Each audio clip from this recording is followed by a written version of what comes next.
Welcome to Chasing English. This is your place to practice listening, shadowing, and quick speaking reflex. Every day, read the story with me, pause the video, repeat the lines out loud, try to copy my rhythm and voice, then say the lines in your own way. If you do this a little bit every day with Chasing English, your English will grow strong and natural. Today, we start a true and serious story. It is an English story about a big wildfire in Los Angeles, California. The fire hurt homes, streets, trees, and many lives. We will learn simple words to talk about it. We will also learn why the weather is changing and why fires like this can happen more often. We will go step by step in clear and easy English. Imagine this scene. Los Angeles is bright and sunny. Palm trees wave beside long roads. The air feels dry. On the hills, brown grass waits for rain that does not come. People go to work. Students walk to school. Tourists take photos. It looks like a normal day. The date is January 10th, 2025. Morning light touches the city. A soft wind moves across the hills. But the land is very dry after a long time with little rain. Dry grass and dry trees act like fuel. Then, something small happens, but it is dangerous. Near the hills outside the city, a power line falls. The wire hits the ground. Sparks jump into the dry grass. In just a short time, the grass begins to burn. Small flames turn into bigger flames. The wind blows harder. In Southern California, this strong wind has a name: the Santa Ana winds. These winds push the fire faster and farther. The sky starts to change. Blue turns to gray. Smoke rises and covers the sun. The air smells sharp and hot. Far away, flames look like orange waves. They climb up the hills and move toward the neighborhoods. Sirens cry. Fire engines race down the streets. Helicopters and planes fly above. People feel fear and hurry to act. Families grab important papers, old photos, medicines, and pets. They put a few clothes in a bag. They call friends and neighbors. Are you safe? They check their phones for alerts and evacuation orders. Some drive away quickly. Some wait and watch the smoke. Everyone hopes the wind will slow down. Everyone hopes the fire will stop. Firefighters go to the front line. They wear heavy gear. The heat is strong. The work is hard. They hold hoses and try to block the flames. They make lines on the ground to keep the fire from jumping. From the air, pilots drop water and special foam. But the wind keeps pushing. The fire keeps growing. The city holds its breath. This is how our story begins. A normal day that turns into a dangerous day. In the next parts, we will see what happened to the homes and schools, how many people had to leave, and why our climate makes fires like this worse. We will also meet a climate scientist named Peter Kalmus, who explains what we can do to protect our future. For now, take a deep breath. Read this part again. Listen again. Shadow the lines with me, copy the sounds and the timing. Then try to tell the beginning of the story in your own simple words. Keep practicing every day with Chasing English. We are here to help you grow, step by step. Fire spreads and why winter fires happen. By evening, the fire had reached the edges of the city. Wooden fences burned first, then porches, then roofs. People heard sirens and saw orange light in the sky. Many families took a last quick look at their homes and drove away. By the next day, the fire had burned over 2,300 structures, homes, small shops, even some schools. More than 180,000 people had to evacuate to stay safe. Another 20,000 people lived with evacuation warnings, ready to go at any minute. Shelters opened in gyms and community centers. Volunteers brought water, food, and blankets. Children held their pets close. Parents tried to stay calm, but their eyes showed worry. Some people kept checking maps on their phones to see where the flames were moving. They asked the same quiet question again and again. Will our home still be there when we return? The smoke did not choose who to hurt. Famous neighborhoods like Beverly Hills and Malibu filled with thick gray air. Some celebrity homes were damaged or destroyed. This showed a simple truth.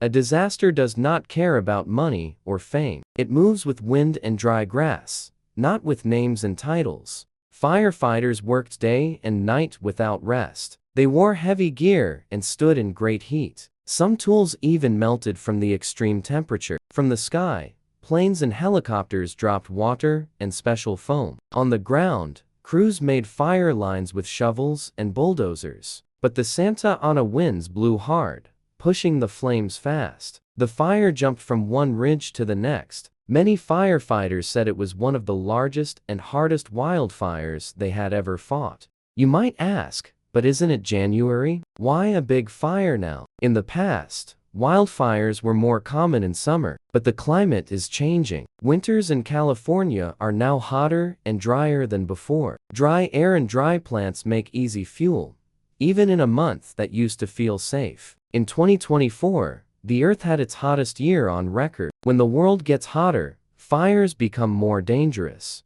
Why is the world getting hotter? Because of greenhouse gases. These gases trap heat in our air, like a blanket that is too thick. The main gases are carbon dioxide (CO), methane (CH), and nitrous oxide (NO). They come from burning fossil fuels like coal, oil, and gas, from factories and cars, and from deforestation cutting down trees that normally help clean the air. This warming is called global warming. What does warming do to a place like California? When the air is warmer, more water evaporates from the soil and plants. The land becomes drier. Dry grass and dry trees act like matches waiting for a spark. At the same time, climate change can bring less rain. With less rain, the land stays dry for longer. Add strong winds, and you have a perfect storm for big wildfires, dry land, high heat, and fast wind all together. So the winter fire in Los Angeles was not just bad luck. It was a warning. It showed how weather patterns are shifting and how global warming makes extreme events more likely. The city, the hills, and the people felt this change in a very real way through smoke, fear, and loss, damage, health, and hard lessons. By the next days, the numbers became clear and they were heavy on every heart. The wildfire burned about 50,000 acres of land. It destroyed around 16,000 homes and buildings. 28 people lost their lives. Many families lost everything: houses, photos, clothes, special gifts, and daily tools. Pets and wild animals were also in danger. Roads, power lines, and trees were gone. The city looked hurt, and the hills looked dark. The smoke was another enemy. Thick smoke spread across many neighborhoods. People coughed and felt pain in their chest and throat. For people with asthma or other lung problems, it was even worse. Doctors told people to stay inside, close windows, use air filters if they had them, and wear good masks if they needed to go out. Even healthy people felt tired and had headaches from the bad air.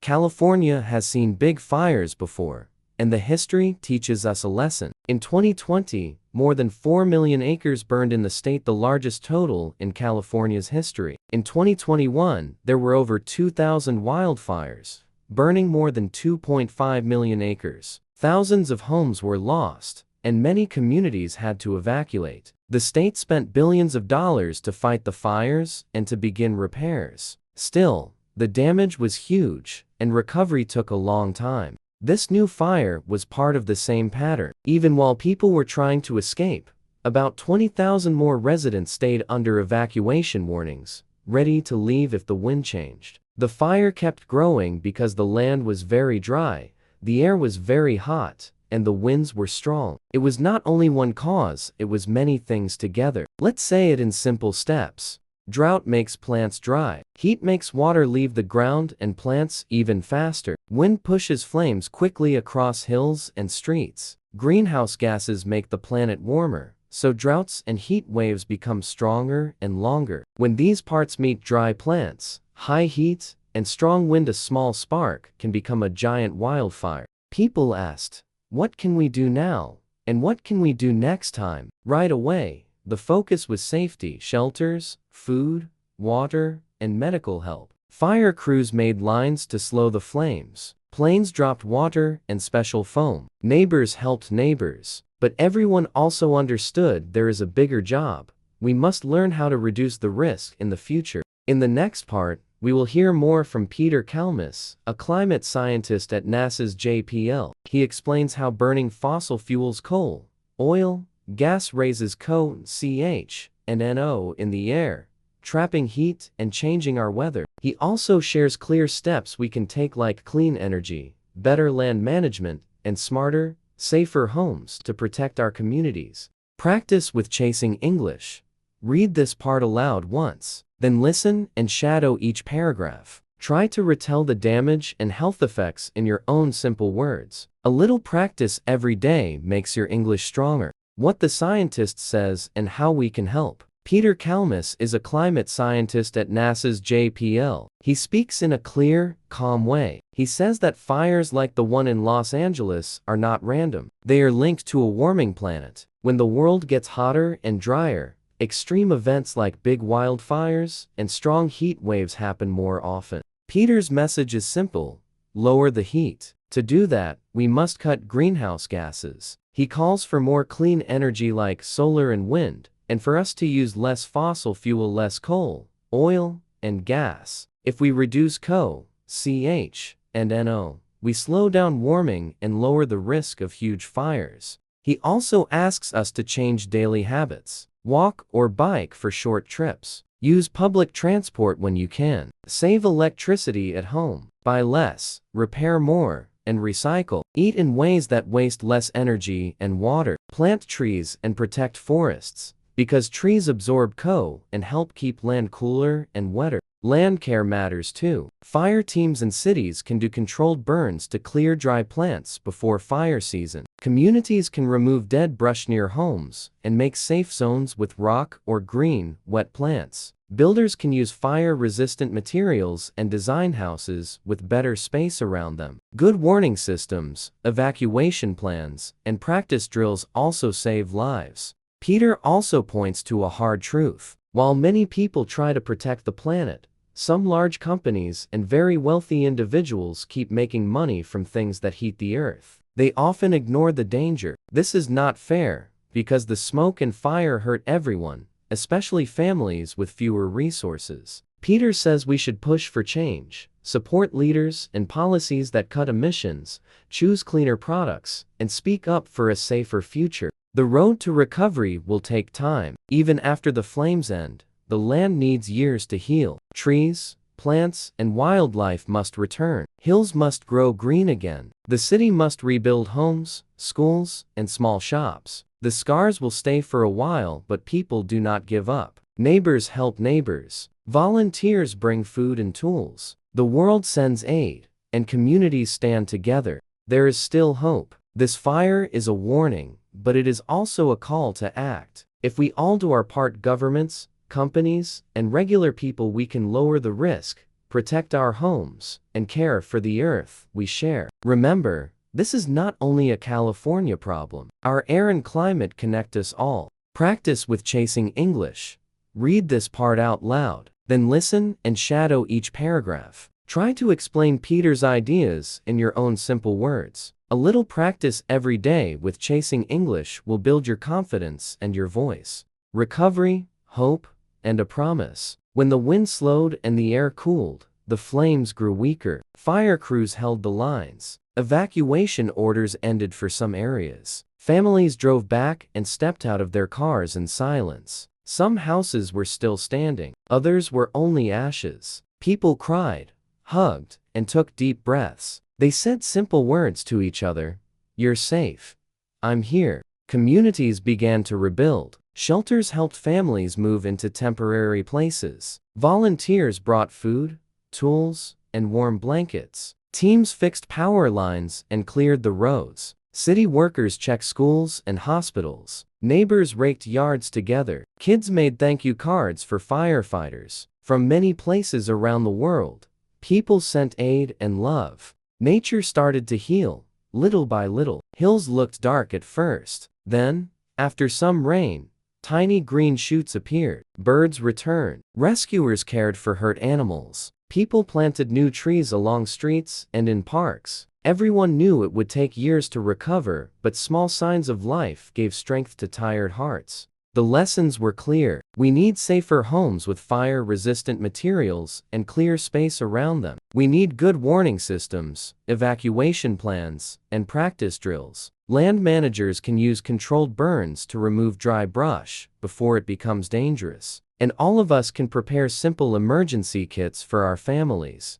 There was a bigger lesson too. This is not only a Los Angeles problem. Our air connects us all. To lower the risk of huge fires, we must cut greenhouse gases, protect forests, and choose more clean energy like solar and wind. We can save electricity, waste less, plant trees, and speak up for fair policies. If we work together, governments, companies, and everyday people, we can protect our homes and our future. Even in the middle of loss, people found hope. They helped one another. They listened. They stood side by side. The fire was a hard chapter, but not the end of the book. It was a call to act now so that tomorrow can be safer and kinder for us, for our neighbors, and for the next generation. Thank you for learning with Chasing English today. You did great. Keep going. Read, listen, shadow, and speak a little every day. Try this simple routine. Read the story aloud once. Listen and shadow line by line. Close your eyes and retell the main events in your own words. Tell us one new word you learned in the comments, and try to use it in a sentence. Follow Chasing English for more true, simple stories that build your English step by step. We're with you every day, every line. See you in the next story.